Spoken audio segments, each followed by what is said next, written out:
Welcome to the Dork Forest. Jackie and her pals will never bore us. Shameless confessions about our obsession will make us laugh and smile. So let's explore the Dork Forest and dork out for a while. Hi, it's Jackie Cation, and you are listening to The Dork Forest. The website's JackieCation.com, DorkForest.com, TheDorkForest.com if you like a determiner. Let's do the credits. Patrick Brady's going to fix this audio and video. Vilmos works on JackieCation.com, and Mike Ruekberg sang the song with his wife, Sarah. He composed it, and he will sing his version of the Mexican hat dance at the end of this show. Thank you so much for listening to The Dork Forest. Here's a scoop. I'm doing stand-up online. A lot of Zoom shows will eventually go back on the road. Sign up for my email list. It's easy to get off. It's harder to get on than it is to get off. And no harm, no foul. If ever bored, JackieCation.com, sign up for the email list. You'll find out about my weekly Zoom shows and stand up on the road eventually. You may donate to the show if you would like. I would like. Sure, I would. There's PayPal, Jackie at JackieCation.com, and there is a PayPal button on both DorkForest.com and JackieCation.com.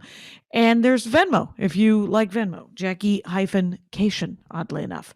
If you have listened to all of the shows, go to dorkforest.bandcamp.com, I think. The Dork Forest has a Bandcamp page. You can listen to a lot of ones that are free from pre-2009 when I started pre-recording. And then there's live episodes that cost me a couple of bucks, so I charge you a couple of bucks. There's also some stand-up. There's a story album that's very exciting there. And other than that, I have a lot of merch in my garage. Feel free to order if you know anybody who doesn't have any CDs or the DVD.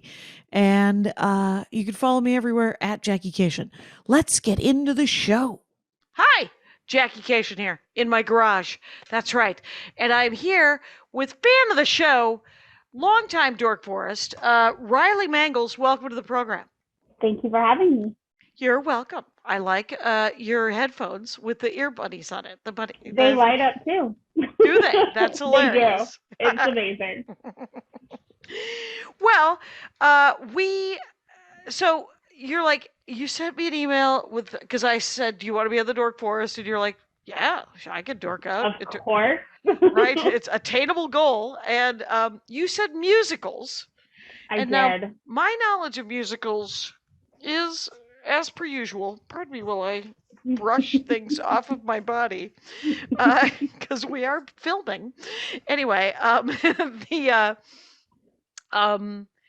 so musicals.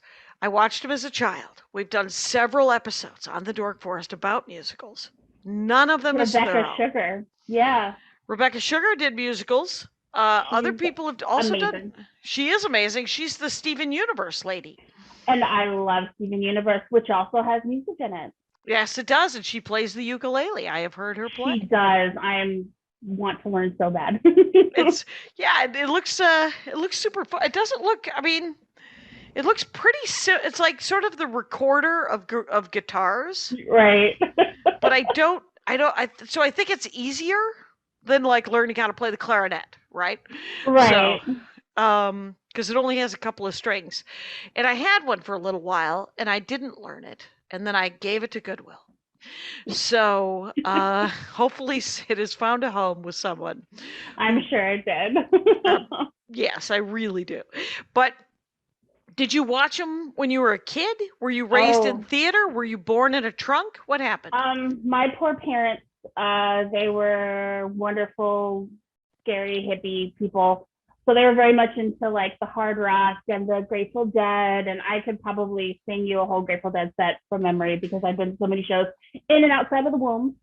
And so they were very much upset when their oldest child turned out to be the biggest bubblegum pop musical Disney obsessed dork ever.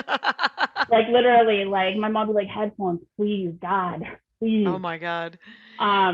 Yeah, Disney is some families go to Vegas, some families go to Yosemite. My family went to Disney. So I've been pretty much a Disney dork since I don't think I've never been one. Yeah. That is interesting.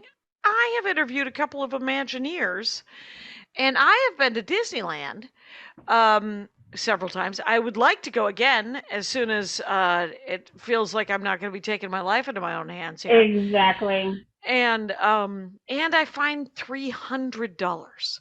So, because it seems to be Right? prohibitively expensive right And now. that's for one churro. No, I'm just kidding. It feels like so. Your musicals are very specified in the way that it's, or were Disney your gateway musical? Disney was kind of the gateway. The first real musical that I absolutely just diehard fell in love with was the 1997 Cinderella that Brandy and Whitney Houston did.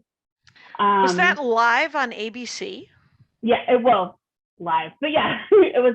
Okay. It was one of those magical specials with creepy Michael Eisner in the beginning. And yeah, and I fell so hard. All the singing and the magic, and I mean, and in Cinderella is a good story anyway. It's one of my favorite Disney stories in general. So Right. I just was like this right here, this.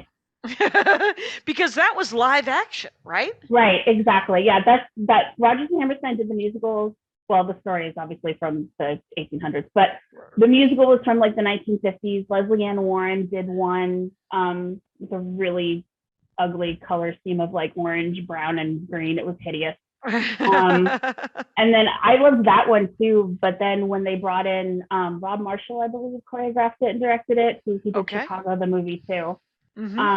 He just made it purple and pink and sparkly and just happy. And you can't get mad at Whitney Houston singing. You just can't get mad. Like it's impossible.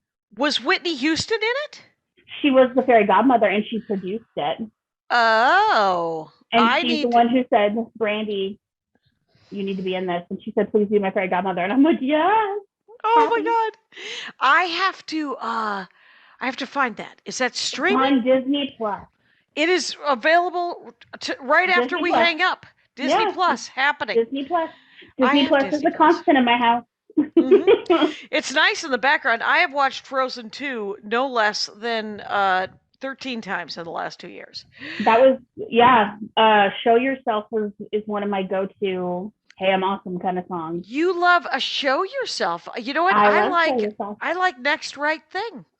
And I love it. It makes me cry. It always makes me cry. And then when I am older, always makes me laugh because of Olaf. He screams in that for the longest time.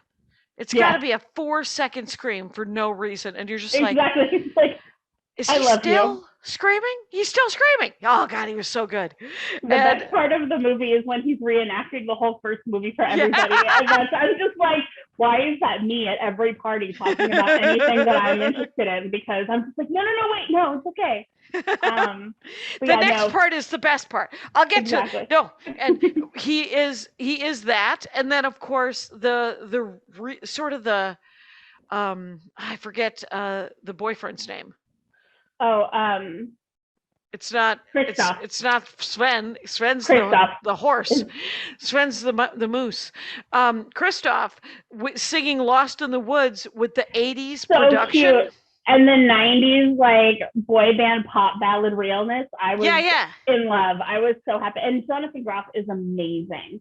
He's so talented. It was so good. Yeah. Yeah. He's wonderful. We have jumped ahead. Now I can go back and watch the Whitney Houston Brandy Cinderella, though.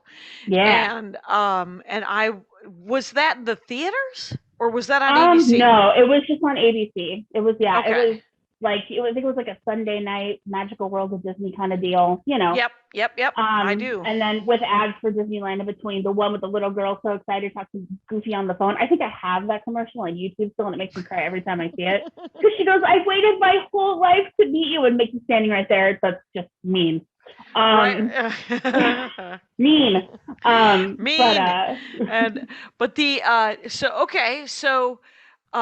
Because I remember when they first started doing musicals again, I think it was in the early 90s, or was it in the 80s? I mean, Little Mermaid. When was Aladdin? Aladdin was the 90s. Little Mermaid is 89. That's the beginning of what people call the Disney Renaissance. Okay. Because Alan Menken and Howard Ashman Alan Menken is probably my hands down favorite composer. Well, and John Williams. Okay. But yeah, like that was kind of the beginning of from Little Mermaid to about Hunchback. That's like the Renaissance right there. That moment. Beauty and the Beast. Beauty and the Oh yeah, Die Hard. Beauty and the Beast. Like Beauty and the Beast. That book song in the beginning of it. I'm on board. Oh yeah, all about it. That was played many a time in my house with us dancing around in tutus and underwear. It was amazing. So Little Mermaid was 89. Aladdin was 90. Yeah, Beauty and the Beast was like 90, 91. Aladdin was right after that, and then Lion King, and then Pocahontas. Oh yeah, they lost me at Pocahontas. I don't know if I was offended for the Native Americans or if I just didn't like it. I can't tell you. I was like 9, 10. Right, exactly. You were a child. It was still core Disney for me. And also, it's one of the only cute raccoons in existence. And I love him. He's big. He's hungry the whole time. And I'm like, that is relatable right there. That is outstanding. Yeah. Pocahontas, and then also Hercules is one of my top 10 favorites. Hunchback. Yep. Yeah. Hunchback is also, I mean, it's a little darker. It's probably the first PG Disney movie I saw because I was a little too young for Black Cauldron, which is the first PG Disney movie ever. Oh, was it? There are ghosts and skeletons and scary and death, and not a fan. Sorry. I like Happy and Sparkly. No. Happy and Sparkly. Yeah, there's plenty of dark and crazy going on the inside. Exactly. I would like the outside to try to counteract that. Exactly. Like I've shown my husband like Disney vacation stuff, and they have in Florida they have it's called the Art of Animation Resort, and all of the different rooms. They're like if you get a suite, you can do Lion King, or you can do Cars, or you can do there's another one, but the standard room is the Little Mermaid, and it's like if Lisa Frank and an 8-year-old just decorated room. It's magical. And my husband's like, "Is that what the inside of your head looks like?" I was like, pretty much. He's very patient and very tolerant. He's like, "Oh God." That is, God bless our partners. Exactly. And so, so you end up liking all this stuff from when you're little, right? Which led to you memorizing? Oh yeah, composers I had the cassettes. The first real, I mean, Cinderella was a show in itself. I also did a lot of theater growing up as kids, like like for school, things like that. Right, yeah. And then I started taking like theater like seriously, and I didn't really do it in middle school because I was in that really awkward phase of I don't want people to look at me kind of thing. I still am in that awkward phase, but it was really bad in middle school. Right. That was the introduction to Please Don't Look at Me. Exactly. That was the, oh God, there are other people who can walk and talk and function, and here's me doing all of this. No thanks. No thank you. But then in high school I was like, I have to try. I have to. And I had a lot of friends who were also, and they're all my classes in same theater stuff, and I went to a really theater focused high school. I went to Hillsville High School, where we had like an improv team. We had and then we also had the big musical, and then we had a black box theater. We did one act in the fall. Like they were very much like, woohoo, theater. Wow, that's awesome. Yeah. Is that in the Bay Area or is that? It's in San Mateo. Okay, nice. Yeah. And then I think probably the first, like, as a grown up, because I'm really not there yet. The first real show that I like connected with was Rent. Like Rent was just Rent. Amazing. Like I heard it was sad. It is very sad. How'd you get through? I couldn't, you know what I have never been able to see the end of? 2 musicals on the television. Sharks and Jets, West Side Story. I've never seen the end of it. I know what happens, but yeah. And The King and I. Yeah. He dies at the end. King and I. Yeah, I love The King and I. I love the beginning of all of those. Oh, yeah, absolutely. Yeah. I mean, Rent is kind of like, to me, I mean, as much as I grew up in the Bay Area and the Bay Area is fairly forward thinking, but I also was very much sheltered in, the peninsula where I grew up was very much Wonder Bread Whiteland. So I was very, not oblivious, but very naive. And Rent was the first thing of like the first drag queen that I ever saw was Rent, the first gay couple in person in front of me. Like other than like, Will and Grace, that doesn't really count. Wow, you grew up when Will and Grace was on television. I remember the episode where Will kisses Jack and everyone like lost their minds. And I thought it was like, who cares? Yeah. Right. You were a child being taught that it didn't matter. But I was a child when I saw girls holding hands in Chicago once in front of a museum, and it was we were on a field trip, and it was a huge deal. Oh yeah. So whatevs. So we've come far. We have. Yeah. So far to go. Exactly. So Rent, is it about rent? I just heard it was sad. It is sad. It's actually based on an opera called La Boheme. It's about people who they're artists, they're starving artists, it's set kind of in the early 90s, late 80s kind of New York. So a lot of incredible fashion choices. But it's about these, they're basically trying to not have the neighborhood. The neighborhood is about to be gentrified and all this other kind of thing. And it's also a love story, and it's about your friends who become your family, and and just basically it's about it's about love. That's really what it's about. It is very sad, and because the one, like, it seems like the one seemingly truly happy couple is the one that unfortunately is the one that it doesn't work out. Well, August, was that his name? The guy who wrote it? Oh, Jonathan Larson. Jonathan Larson. Then who am I thinking of? His first name is August. Who is that? Somebody email me, Jackie Cation, when you find out what's going on in my head. He was a gay. He won a Pulitzer Prize, and he died of AIDS. He did. And he died right before the show was going to open. Is that Jonathan Lawson? Jonathan Larson. Yeah. Larson. Okay. Well, then who the hell was August? Because he also died.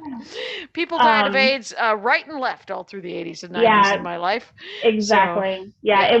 That was one of the things too, is he brought a lot of, again, I'm younger in the sense of the people in the show than, so AIDS wasn't really brought into my home. I didn't really know that was really the first thing. And so it was really like, oh my gosh, like it was so real to me, even though they're like running around singing and dancing, like it's so, it was a big deal. And then I just kind of fell for, full disclosure, there are musicals I don't like. The thing is there's something of every genre. And we could talk about the ones you do like. Oh yeah, for sure. Yeah, so, it's like I love anything that is it has to be happy and sparkly, but also like it has to be just really good storytelling and good music. Like one of my favorites recently has been 9 to 5. Oh, the which I've also never seen, which is Dolly Parton's the movie. The movie 9 to 5. Where is that streaming? Illegally on YouTube. Fair enough. Or I could probably spend $4 on Amazon Prime. So you can find the movie easily. It's the original cast was Allison Janney played the Lily Tomlin character, who I love. I'm a West Wing geek too, so I just love Allison Janney. She's phenomenal. Right. Megan Hilty was the Dolly Parton character. She's done a ton of different things. She was Glinda in Wicked. She was in the TV show Smash, which is on Amazon Prime. Check it out. It's amazing. Okay. And then one of my favorites, her name is Stephanie J. Block. She plays the Jane Fonda character. And she's just, I want to be her when I grow up, if that ever happens. So is the movie 9 to 5 a musical as well? No. Well, there's the part where they get high. There's the part where they get high. Because Dolly Parton's in it, but clearly she wrote the theme song. Yeah, she wrote the theme song for it. The movie's not a musical. The movie is a hoot and a half. Like, being like a young person who didn't really see a lot of I think one of the reasons I liked Disney so much is that I only really saw that because I have 2 younger sisters who are both 7 and 13 years younger than me. So my parents just kind of squished us together and said, "Here, you can watch what they're watching." Right. So I wasn't really, into like I didn't see an R-rated movie well past my 21st birthday. Like I just was very much a kid.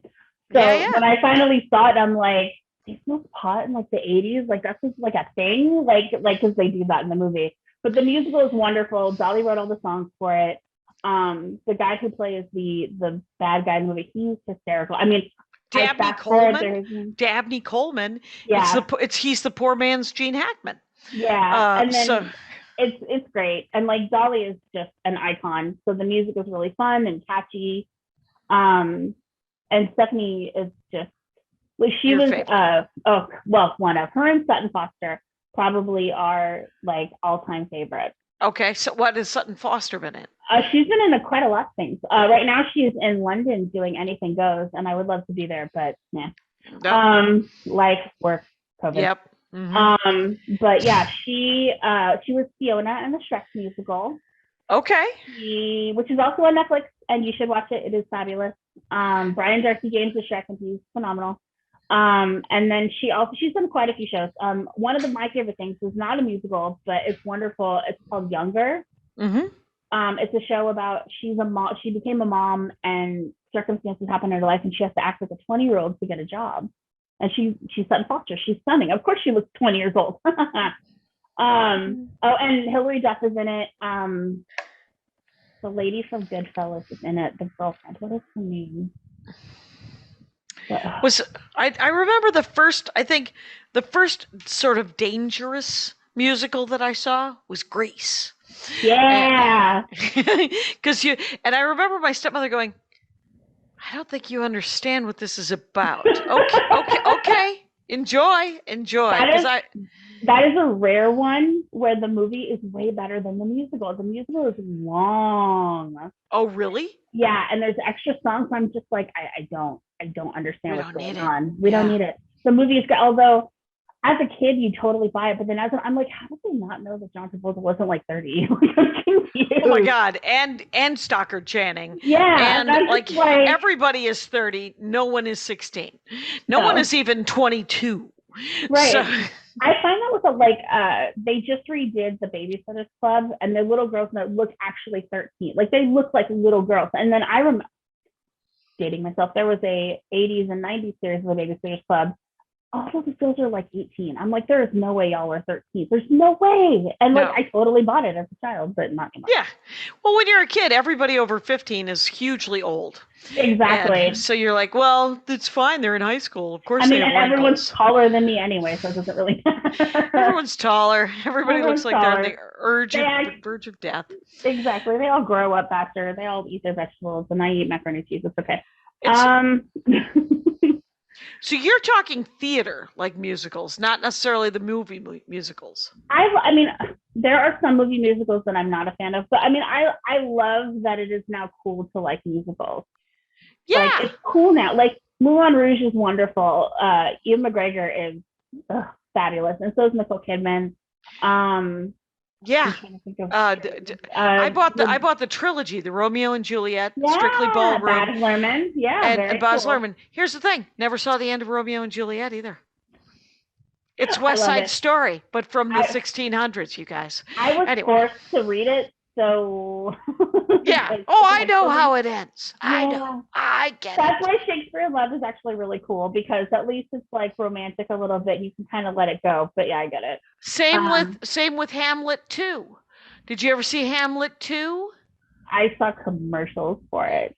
It's 2 separate movies. The second movie that's inside this one movie is a great movie, and it is about the production of a play that the teacher has written called Hamlet 2. And everyone is like, doesn't everyone die at the end of Hamlet? He's like, I've got a device. And you would like the second half of Hamlet 2. The first half of Hamlet 2 is fine, but it's a weird drama about how the theater teacher at this Tucson high school, his life is a mess. And then he decides to write Hamlet 2.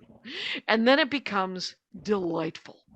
And I love it so. Anyway. Have you seen Get Over It?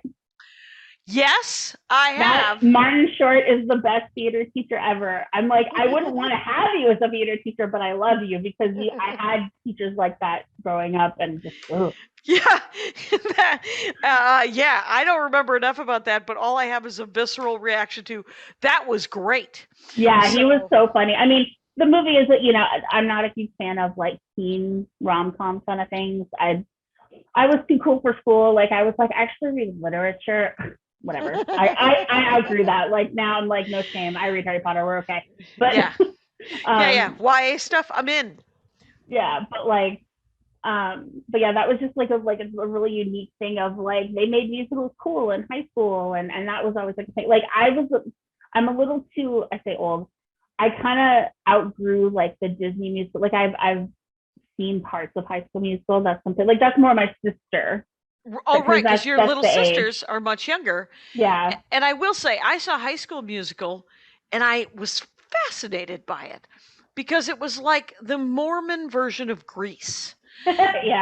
They don't even then I saw High School Musical 2 and 3 because I became fascinated with it.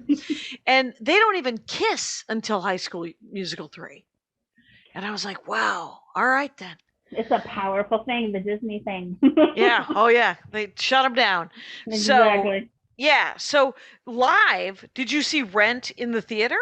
I have. I've seen Rent, I think 5 or 6 times. I did actually get to see, it was called the Back to Broadway tour, where Anthony Rapp and Adam Pascal came and toured with the show. That was wonderful. I actually got to meet Anthony. He wrote a book a few years ago and he signed my copy. He's so wonderful. And Adam Pascal had a one-man show like years and years ago, but I don't think I've met him like personally, but we waved. Yes. You were there. I was there. I was in the audience. We connected eyes. It was a moment. But yeah, I've seen, let's see, I just saw Hamilton again because it was back here. The Aunt Peggy cast is phenomenal. They're probably my favorite people on the planet. Oh, that's awesome. They were, I love Lynn, but it's hard. It's kind of like the thing of like you see people and Alexander Hamilton is very snooty and snotty and like I don't give a care about people's feelings kind of person. So I can't see Lynn doing that because he's just that little munchkin. I just want to pinch his cheeks. I can't do it. But our Hamilton just phenomenal. Julius Thomas. Did you see the original cast? I have a friend who is a musical dork that I have never had on the program that I should. She lives though in Philadelphia. So she goes to New York to see live theater. So you go to San Francisco to see live theater? See San Francisco, yeah. San Francisco. I've been to San Jose too. San Jose has some decent shows too. Well, I saw a production of Chess in Eagle Rock at a black box theater underneath an overpass. Chess. That's incredible. Yeah, I saw Chess in London in 1989. Wow. And then I saw, I know, Andy, my husband and I have Chess in common. The fact that we both liked the very weird, very dumb, very amazing musical about chess. The compelling narrative that is chess. Yeah, my husband, I kind of like, he's not into musicals, but he loves Monty Python. So I was like, Spamalot. Ta-da! I've never seen Spamalot, but he's like, maybe if it ever comes here, maybe. And I'm like, okay, cool. Okay. Are you making a short list of things you're just like, would he see that Muppet thing, the dirty Muppet thing?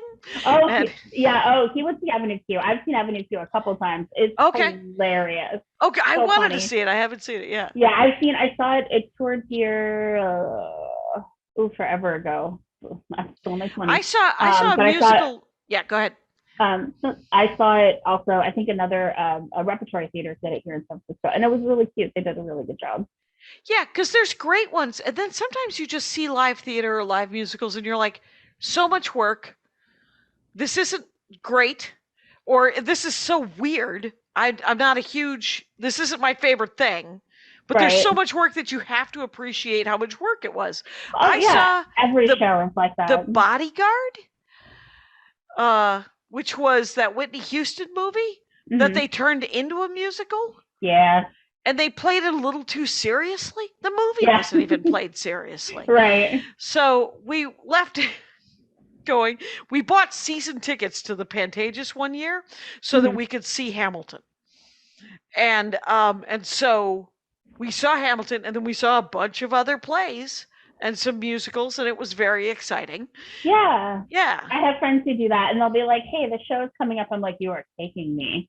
Yeah. Like, Yeah. yeah, my friends were like, so Jason Superstar's coming, and I was like, yeah, that ain't gonna happen. I'm not a fan of like 70s kind of 60s kind of like JC Superstar. I understand we wouldn't have Rent without hair. I get it, but hair is just not my thing. I watched the movie and I was like, why don't they all just get jobs? And my husband just rolled his eyes.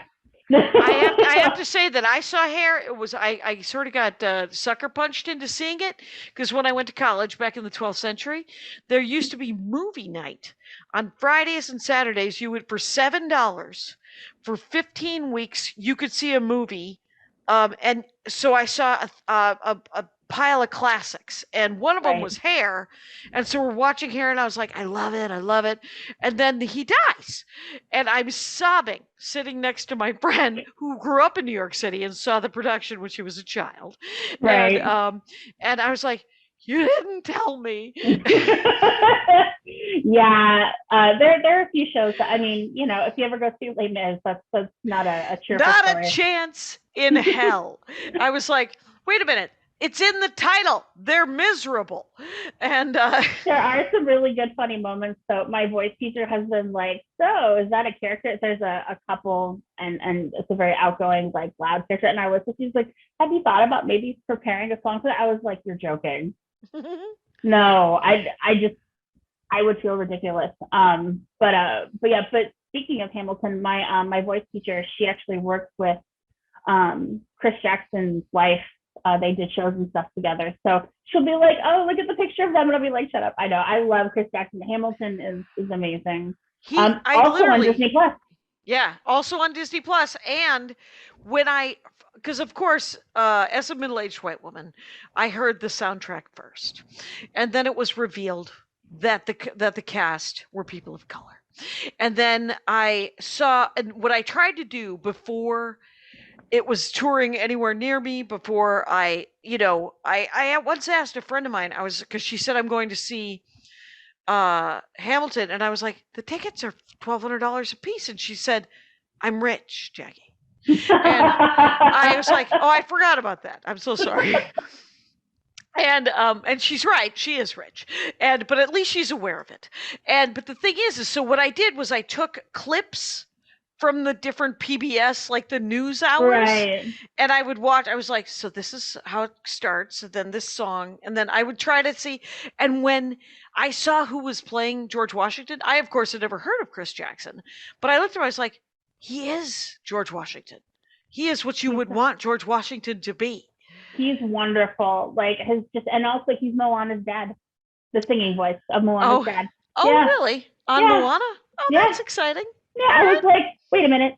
Actually the gentleman who we saw being George Washington, the last time we saw Hamilton, when it was still here, the friend that I was with, he goes, I'm in love. And I was like, I know, like Chris Jackson might have a run for his money because, you know, and I was like, he stuck it.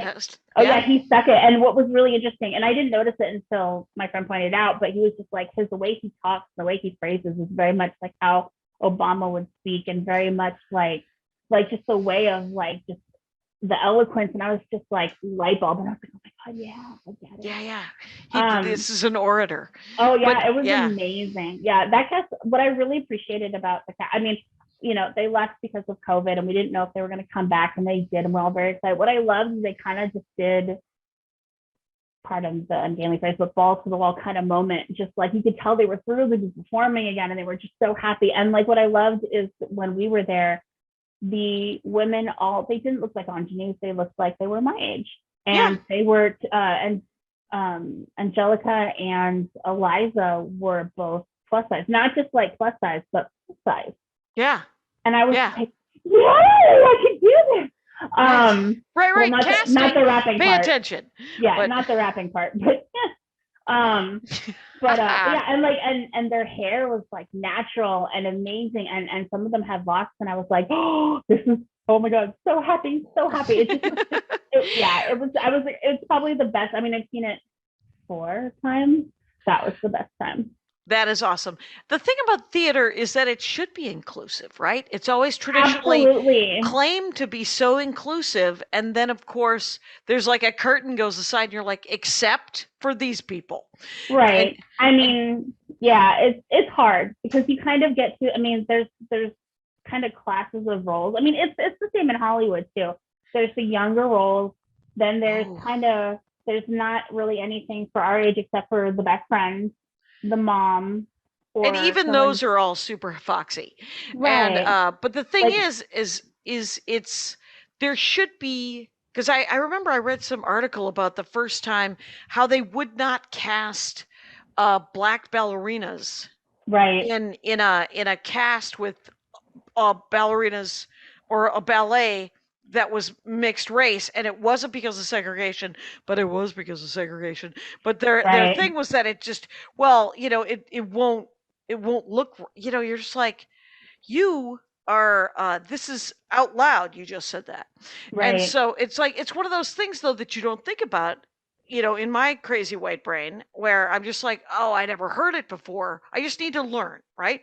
Right, exactly. Like, and that's kind of like, I mean, I've always kind of like, I'm Wonderbird White presenting, but I'm Latin. I have, my family is of color, and also, You should see I'm my Armenian brothers and dad. yeah, I mean, This is I got the Irish half. yeah, I got the Irish and the lighter Italian part. Both my sisters, brown hair, brown eyes, they tan beautifully. I'm like, I hate you both, because I burn.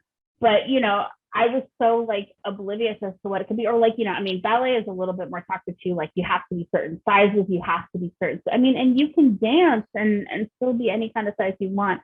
Theater, I mean, it's slowly getting better.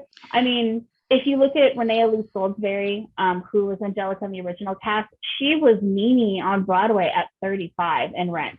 Mimi is someone who dances. Well, one, she's a stripper, and two, she dances and does those things. At 35, you wouldn't cast someone like that. You would cast a 20-year-old, and So, she did it. Yeah, Lin-Manuel Miranda has really done an amazing service to theater, I think. Right. I mean, and I love that, Natalie, who is also Latin, my voice teacher, she is just like, in the Heights was like the big thing for us, because we had never really had a show, and I had never seen it until the movie. I loved it. And then also, one of the songs that I did I did Breathe as one of my songs to work on with her. And I was like, this is amazing, but also it makes me want to cry and die a little bit inside. What are you doing? So it's about families and sailing, and that's fun. Mm-hmm. But yeah, so right. But the musical is wonderful. I think he's phenomenal, and I think he always surrounds himself with really good, talented people. Well, I remember when I was I was like, the people he surrounded him with in Hamilton, because the dude's a gift to the world, as far as I'm concerned. Agreed, absolutely. But he is not he has enough humility to book people around him who are better singers than he are. Right. He isn't. I mean, he's wonderful, but the guy who played Aaron Burr, Leslie Odom Jr. Amazing. Well, yeah, that guy's voice is a freaking stick of butter. Yeah, you're just like, it's just melting and gorgeous and amazing. Exactly. Well, that's why when In the Heights came out and he can't cast Anthony Ramos as the main character, because on Broadway, Lynn played that part. Mm-hmm. And so Anthony Ramos, and I think he's just precious and adorable. But when Lynn gave himself the little smaller part of the ice cream salesman guy, and I was like, Lynn ups his vocals. He practiced. I'm so proud of him. Like, yay. Because even he was like, I'm a decent tenor. He's like, I'm an okay tenor at best. And I'm like, oh, honey, yeah. I love you. But yeah. But that sort of self-awareness. Yeah. Right, exactly. And I guess that there was some flack about Into the Heights and some of the casting on it. But again, the learning curve and Hollywood and all of these things where you're just like, right, he's changing, but it's going to be slow. And right, he's changing, but also with that change comes the realization on how not great things were before. So yeah, it's wonderful to celebrate where we are right now, but also at the same time, we can do better. So much further to go. But right, when Hamilton streamed on Disney Plus, I saw a few articles that were like kind of like meh, and I'm like, how? Like, I was livid, I was incensed, I was angry, I was just fire coming out of the earth. Yeah, then that's insane. Because I was the so gift of seeing that original cast. right, and I mean, and then also people were pointing out, how they kind of gloss over certain things like slavery and things like that, and I'm just like, well, you guys are haters. And then I was like, but you know what? You can't put everything in one show. And Lynn said, he goes, you know what? I'm still learning. I'm still growing. This is what I put out there. And if we can have a good conversation about it, cool. Like, there are things that like I love that certain people don't love. Like, I mean, there are people like the person who is associated with Harry Potter who wrote it. I'm not into that, but I still love Harry Potter. But there may be people who will say, oh, Harry Potter's terrible. I'm sorry. Did you write a 7-book series? Are you an accomplished author? Then stop. You don't. I mean, she's a horrible human being, but that's still an accomplishment. The fact that that's the hill she wants to die on makes you want to go, you're killing me. But somebody gave me a sticker. Someone sent me a sticker that was in the trans flag colors. That I don't know what the trans flag colors are. Who knew there was a flag? But it said, I support Harry Potter, not J.K. Rowling. And, exactly. And it's like, and that's what it. I mean, I'm going. If somebody can watch fucking Woody Allen and enjoy it, if you can enjoy a Bill Cosby album and enjoy it, I get to enjoy Harry Potter. You can get off my areola, as Janelle Monáe once said. Janelle Monáe? Yeah. Janelle Monáe. And so, but I will, what about on ice? Do you enjoy Disney on ice? I did as a child, and then did you get to see some? I did. I saw, what did we see? I got to see The Little Mermaid, because they always kind of chorus. I don't understand why. Tropical. Exactly. I don't understand. Like, as a kid, I'm just like, how did they know this? Like, my favorite, because that's when the movies timed out too. But I got to feel like, I saw Little Mermaid and like the celebration of fun. My absolute favorite, probably, it's not on ice, but it's kind of the same thing, is Fantastic at Disneyland, at Disney World. It's basically this huge thing. They use water, and it's basically Mickey dreaming and dreaming about all of these different Disney things, and then like the villains come and Maleficent come. It's a thing. You can find it on YouTube. It's magical. It's so much fun. It's probably one of my favorite things to do when I'm there. Oh, that's awesome. And what do you want to talk about next? Or I have a question. No, ask your question. Okay. So I would say that the stories in musicals have traditionally been like they've had a chance to address, like things that don't get addressed, right? Like Evan Hansen is trying, but Evan Hansen is hard for me because it's about that kid. And I haven't seen it. So what I like to do is to judge things with very little information. And there is a stand-up comic named Steve Ranazizi who lied about being in 9/11. And so I want them to change the name of Dear Evan Hansen to Dear Steve Ranazizi. But he actually claimed that he was in one of the Twin Towers. Oh. And they caught him, I'm not kidding, 16 years later. Oh my God. He told the story on Mark Maron's podcast. He told the story. Finally, the New York Times, he was on something. He was on a TV show on TBS called The League. Yeah. And he is just sort of one of these, regular featured white guys. And so very successful. And it comes out that he lied about it. He works in Midtown. I don't even think he was in town that day. And but he had told this lie so many times. He told it like 3 or 4 times over the course of like 15 years that he literally began to believe it himself. Right. So the Times calls him out on it. He apologizes, and he currently works nonstop. So irritated, but Dear Evan Hansen is about sort of a young white man. Yeah. Who and he's a child, right? He's like 14 or 15, right? He's a high schooler. I mean, the empathetic person that I try to be. I mean, teenagers do dumb things. Entirely. The issue that I have is the musical kind of doesn't address it in a way where it's resolved and, hey, that's kind of a wrong thing. It kind of goes, Which is the Steve Ranazizi thing where he was 24 until he was 38. Right. So. And I love that. I don't know. I mean, I think it's important to have accountability, and I think it's important to write characters who do fail, but also who strive to be the best. Like, I really think that, you know, do I think the music is beautiful? Sure. Do I think Ben I Platt's like voice some of the is songs. magical? Yeah, Ben Platt's voice is magical. And he was a really cute puppy.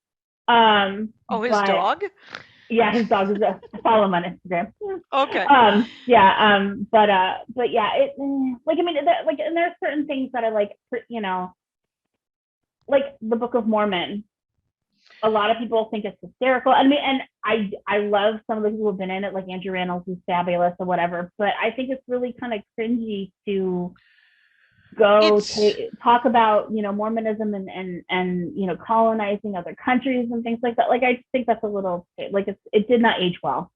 It actually did not age well. That was one of the ones we saw at the Pantages, and we had been told how great it was. Right. And so we saw it, and I was like, parts of it hold up, and some parts of it do not. Where you're like, I see where they drop but it's South Park guys, right? So you're just like, South Park itself doesn't hold up very well. Which is true. I mean, like, you know, I think Avenue Q holds up a little bit better because essentially there's this kind of message of, yeah, things suck, but it's only for now. One of my favorite things is the ending song is called For Now, and they start talking about things that are only for now. And the last couple of lines at it was 45 was still in office at the time, and they're like, Donald Trump is only for now. And I was like, you guys are cute. That's adorable. Thank you. Yes, appreciate because it's true. I mean, tomorrow will come, says Annie. Exactly.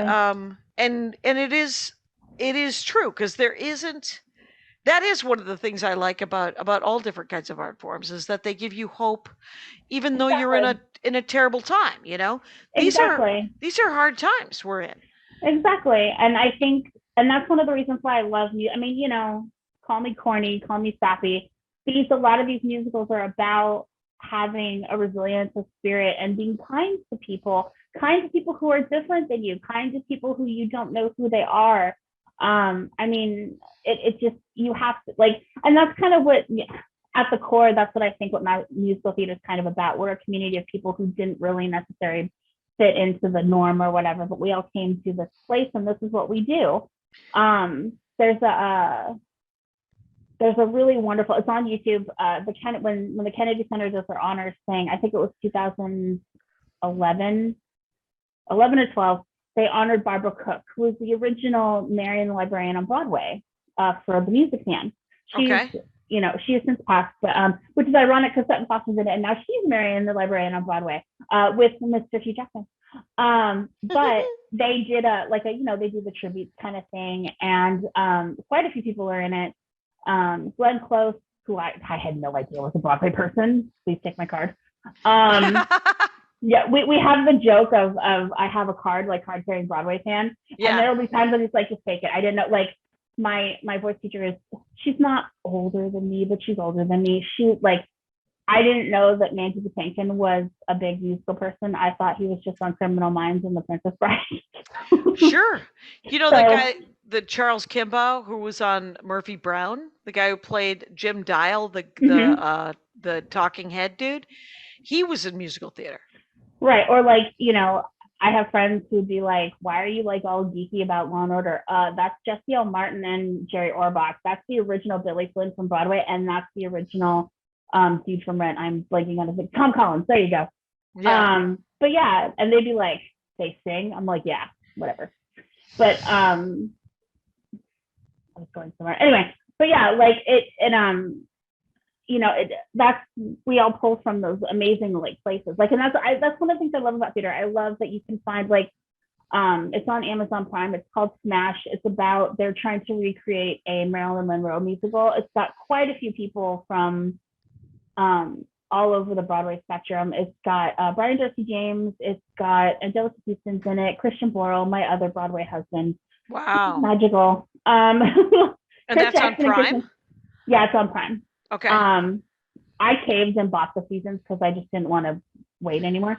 But yeah, and Catherine McPhee from American Idol and Waitress is in it. And And it's really cool. It's really fun. And then even people who aren't even singing in the movie, like Brian Darcy James doesn't sing at all in that show. And he was in the original cast of Next to Normal. He played which you guys did talk about on the Dark Forest, Next to Normal. Oh yeah. Yeah. I found like a bootleg copy of one of his last shows. Mm-hmm. I was so frustrated. It's about 45 minutes. I'm like, you guys, I understand you cheering for him, but I can't hear what he's singing. Stop. Yes, exactly. You know, this kid that I used to babysit for, I did childcare for a while when I first moved to Los Angeles, and the kid was a theater nerd, and I remember it was, she had all of these bootlegs of these VHS, and she's like, you have to watch this. It's Bernadette Peters in Into the Woods. Yes. And I was like, okay. And that was amazing. And then her little brother, who was a skateboard kid, right? He was just like, I think it was Cats. And so I come, they're in the middle of it for some reason. And I come in and I sit down and I'm like, I turn to Cole and I'm like, is this any good? And Cole is, I think, 9 at the time. And he's seen so many of these, but he doesn't like any of them. But he's like, it's interesting. There's some stuff here. And it was, you were like, you're 9. And Cats is not for me. But I'm not really a cat person. So, I mean, I love cats. I don't the like animal, cats, but I just, the musical is a little, it's cryptic. It's too cryptic. I like a more straightforward message. Yeah, it's more of like a poem and things, and I'm just, my voice teacher loves it. She's like, I love it. I'm like, you get to. Exactly. There you go. Yeah. More for you. Same thing with like Jason Superstar and Joseph in the Technicolor Dreamcoat, Godspell. Right. Yeah. But yeah, like what I love about musicals too is just, to me, it always just showed like there's these people with just this resilience. Like, it is hard work to be a performer. Like, I had to kind of relearn. I mean, I've sung off and on my entire life. I did the performing, I did all of that. And then I stopped for a while because life happens and you get married for the first time and it's no fun. And, you know, you kind of have to deal with life. And then you realize, hey, what do I really miss? And so I started doing it again. And with not doing it all the time, I started being really like just nervous and shy, not wanting to do it. And then you watch these shows and it's like, it's effortless. And then like, I was like, you know why it's effortless? Because they did it for a whole month and they picked apart every song and everything. They probably don't even like the song anymore. Right. But to you, it's like, woo, I love it. Yeah. So, and that's kind of it, like, you know, and it's just, and I love that the theater is beginning to give women more powerful stuff. Like, I mean, I thought the Frozen musical was a really great idea. I thought it was really, the girl who played Elsa in the beginning, Kay Levy, like, Let It Go wasn't meant to be a song just to be sung 8 times a week. Like, it's a hard song. Yeah. I mean, Idina Menzel's wonderful and she did a great job, but Cassie Levy just took it and just went boom. So, like, and what I've been trying to do more is kind of trying to fit myself and to figure out where I fit in the theater now. Because, like, I'm 38. And, you know, but you're not going to ever be younger, so you might as well start now. Right? Exactly. And like, and for me, like, I kind of have to, like, you know, I can still belt out Wicked. I can still love those shows, but I have to kind of redefine what my Broadway stuff is now. Like, we just saw Sondheim's Follies. They did a Fathom event. So we got to watch the 2018 production. So it was Professor Umbridge from Harry Potter was the main lady. Right. She was wonderful, by the way. And it had, and one of the songs is like, this lady is called Leave You. And it's like this lady who's like, can I leave you? Can I leave how much you suck and you're terrible or whatever? Can I do it? I think I could.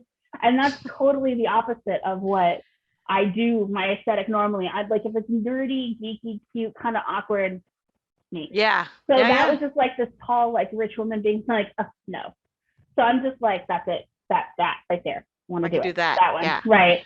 Or we did, what else did we do? Oh, we did Sunset Boulevard, As If We Never Said Goodbye. Wow. Yeah. And I actually saw Betty Buckley. She was Dolly Levi in the traveling cast of Hello Dolly that came by recently. She was wonderful. And I felt a little mean because I'm like, she was wonderful. The cast was wonderful. But then I for Christmas, I got this amazing book called A is for Audra. It's a children's book about all the leading ladies on Broadway. Oh, neat. Betty Buckland's in here. And I was like, a diva? I have never heard that. I am very confused. And then I started doing research. She was in Sunset Boulevard. And if you've ever heard her sing As If We Never Said Goodbye, you have not lived. It's phenomenal.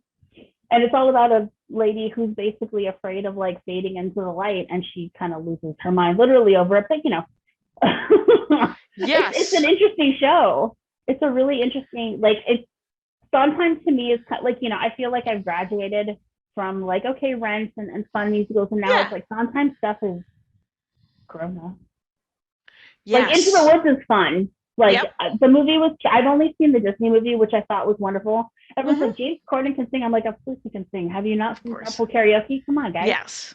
And Emily Blunt was wonderful. I love Anna Kendrick. The first time I ever saw her was, it's on, I don't know if it's on Prime, but it's called Camp. It's a movie about Camp Ovation, which is a real camp that a lot of famous people went to. Yeah. Like Natalie Portman went there. And it's like a summer camp. It's very tropey, like kid romantic-y kind of thing, but the music in it is, most of it is original and it's excellent.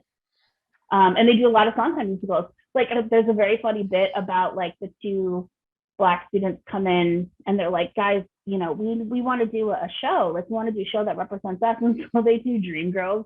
And these are like children. So they're about to do the And I'm Telling You scene. And this one girl is being the Jennifer Hudson character. And this little boy is being the Jamie Foxx character. And I'm just like, this is so weird. Like, this is not appropriate. But it's very funny and cute. Okay, yeah. Yeah. So, but it's about, theater gives you a place to define yourself, I think. Right. And I mean, growing up, it's just a place for, it's, I remember when I was a kid, it was a place for weirdos. You were just like, you had someone to hang out with, you had someone to talk to. One of my big crushes in high school was a guy who, in retrospect, could not have been gayer.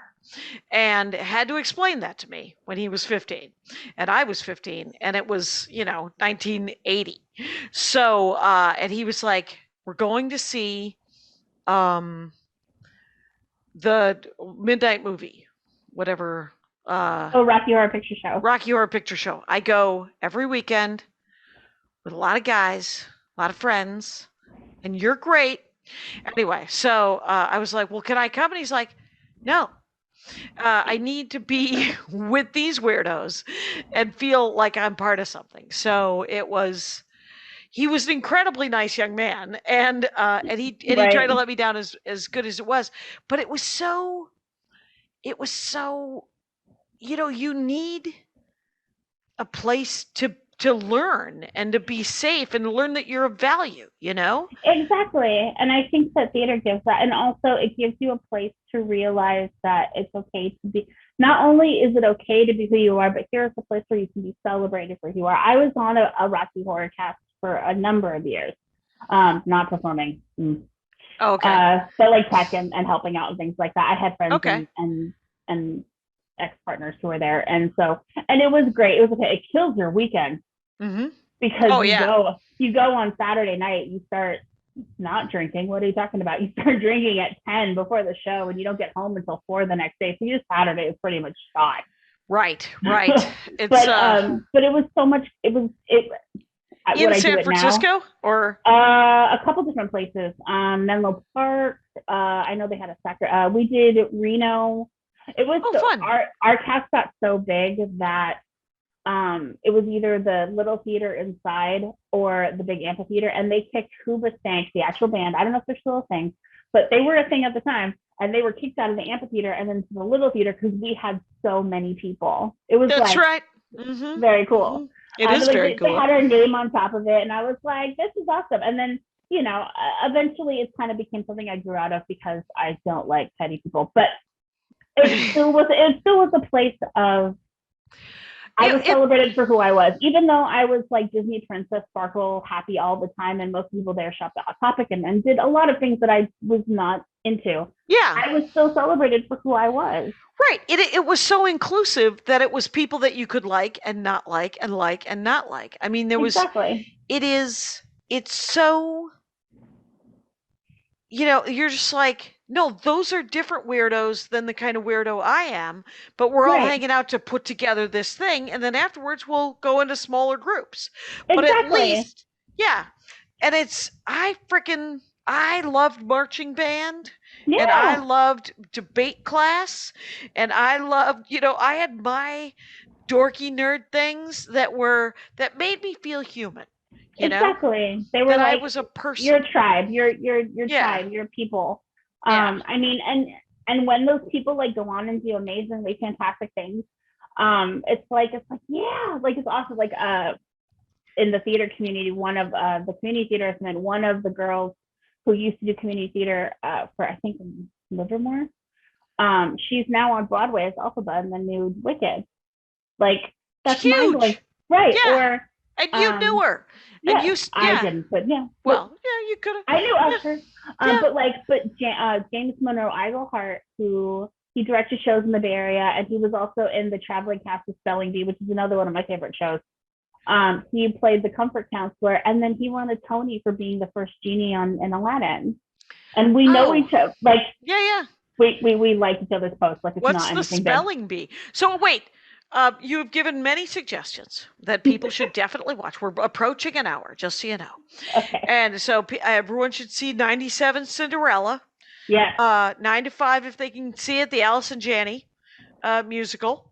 Get Over It with Martin Short. Was not a musical, but amazing. and about theater, very lovely. Yes. And Smash, which is on Prime. Yeah. What are there ones you're looking forward to seeing that you've either not seen before or are looking forward to seeing again? I'm really looking forward to Steven Spielberg's West Side Story. Right. Because it's going to be with actual brown people, not people wearing ugly brown makeup. Okay. Yeah. It's supposed to be really. I mean, it's going to be sad. I already know I'm going to cry, but yeah. I'm really excited. I'm a singer. I'm a performer. All the rhythm is here. It is not in my feet at all. So I love musicals where I can watch something that I'm just like, yeah, no, that's never going to happen. Right. I'm excited. I hope that Music Man does well enough on Broadway that we get an original cast recording, because I'm probably not going to be able to make it to see it. But yeah, I'm excited for Broadway opening back up again. I know everyone's been super excited, and it was great to see Hamilton. Like they checked our little cards and everything. We all were wearing masks, and I was like, I love all of you. It was not uncrowded. It was very crowded, and it was like we all were like thrilled to be there. It was great. Yeah. So good for them for doing a vax check. That is for sure. I had to do it to do a set the other night, and it was an outdoor set here in LA. There was just a woman at the door. It was free to go to, but she was like, just need to see your vaccination card. And I was like, luckily, I mean, granted, I have a picture of it, but I also had it in my backpack where I keep my comedy notebook, because I still have a backpack like a nerd. And I have a Ravenclaw backpack. I rock that thing proudly. I am okay with it. Yeah, I also have a very nice. Someone gave me a Captain Marvel handbag that doesn't fit my notebook. The current notebook is slightly too big, so but I do have an old purse, like an old Coach bag that fits it perfectly. Just a nice shoulder bag. Yeah. Anyway, I've digressed. Everybody, I am talking, and I've talked with Riley Mangels. She's a person, you guys. She doesn't need you to follow her on Instagram or any of that. She might follow you. That might be how you meet her, because that's how I met her. She's a comedy fan, and she's married to a comedy fan, and likes the Dork Forest. So you are great. This has been super fun. This has been a pleasure. Thank you so much for having me. Yay! This was great. Rangers, you know the rules out there. Take care of each other. My hat, my hat, my hat. They're dancing around my hat. My hat, my hat, my hat. Well, what do you think of that? If it looks like a Mexican hat dance and it sounds like a Mexican hat dance, it's most likely a Mexican hat dance. So take off your hat and let's dance. Yay! Oh my God. Why don't we just call that as the end of the show?